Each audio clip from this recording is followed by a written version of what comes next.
This dark, grounded path along the Chapai-Nawabganj border shows the terrifying reality of the current crisis. At midnight on June 4th, Indian border guards marched 28 individuals right up to this line, forced them into the pouring rain, and abandoned them in the dark. As the group was pushed toward Bangladeshi territory, they hit a wall. Alerted to the movement, the border guard Bangladesh immediately intercepted them, physically blocking their entry. The group, trapped in the middle, consisted of 12 men, 10 women, and 6 children. Desperate and shivering in the rain, they tried to turn back toward India, but the Indian border forces absolutely refused to let them return. For 2 continuous days, these men, women, and children sat stranded in the mud. Stripped of a country in an instant, they were left completely helpless under the open sky, trapped in a no-man's land between 2 heavily armed borderlines. Which brings us to the core of a massive, systematic campaign. Between May of last year and May of this year, India has expelled over 2,400 individuals into Bangladesh, sparking multiple diplomatic protests that have gone completely ignored. Historically, Bangladeshi farmers living near the fence would hide in their fields to avoid erratic gunfire from Indian guards. Today, the dynamic has inverted. Local Bangladeshi villagers are taking matters into their own hands, grabbing flashlights and sticks to actively patrol the border in the dead of night. As you can see in this image of the border guard Bangladesh, these local communities are now working shoulder to shoulder with official security forces. Together, the civilians and the military are forming a physical human shield to block these forced expulsions. Which brings us to the core of the issue. Why is the Indian government suddenly accelerating this brutal campaign of mass expulsion, and why are they targeting these specific people? The answer starts away from the border, deep inside the political arenas of states like West Bengal. There, political leaders have secured power by making aggressive campaign promises to detect, delete, and deport alleged illegal immigrants. Looking at these protests, you can see the friction these policies cause. The government routinely weaponizes isolated incidents, like a tragic terror attack on tourists in Kashmir, as a pretext to launch sweeping crackdowns on Bengali-speaking Muslims across entirely different parts of the country. To identify who gets deported, the state relies on the National Register of Citizens, or NRC.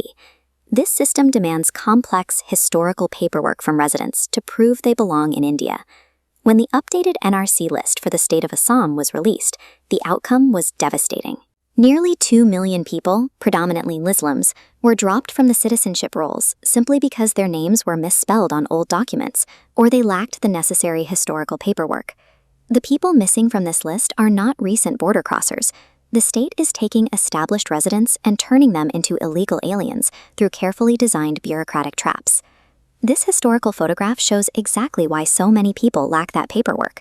Generations ago, the British government intentionally relocated thousands of workers from areas like Dhaka and Kolkata into Assam to clear jungles and farm the land.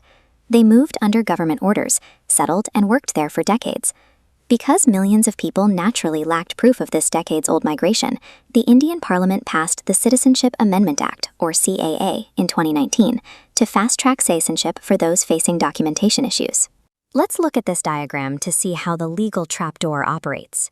The CAA explicitly protects Hindus, Sikhs, Buddhists, Jains, and Christians. It entirely excludes Muslims. It creates a dual-track justice system based on nothing but religion. If 2 workers living in the exact same village fail the NRC check, the results diverge instantly. The Hindu worker is protected by the CAA and granted a path to citizenship. The Muslim worker is declared an illegal immigrant and slated for deportation. When you combine the impossible paperwork of the NRC with the religious filter of the CAA, you get a highly efficient, discriminatory sorting machine designed to funnel Muslims directly toward forced expulsion. India's official diplomatic stance claims this is a formal process. They state that individuals are only deported after proper legal verification and through bilateral agreements with Bangladesh. But the reality on the ground looks like this. Investigators report that local authorities are rounding up laborers, physically destroying their official Aadhaar cards, and forcing them onto airplanes to be pushed across the Assam border at gunpoint. These actions directly violate international human rights law, specifically the principle of non-refoulement, which forbids a country from forcing people into areas where they face danger or statelessness. And for those who aren't immediately pushed out, this image shows their destination. The government is actively forcing these individuals into massive, newly built domestic detention centers, locking them away based on a legal fiction. Looking at this endless barbed wire fence, the ultimate tragedy takes shape. People whose ancestors spent generations building a nation have had their rights erased by their religion, leaving them completely stateless in the dark, trapped between two walls.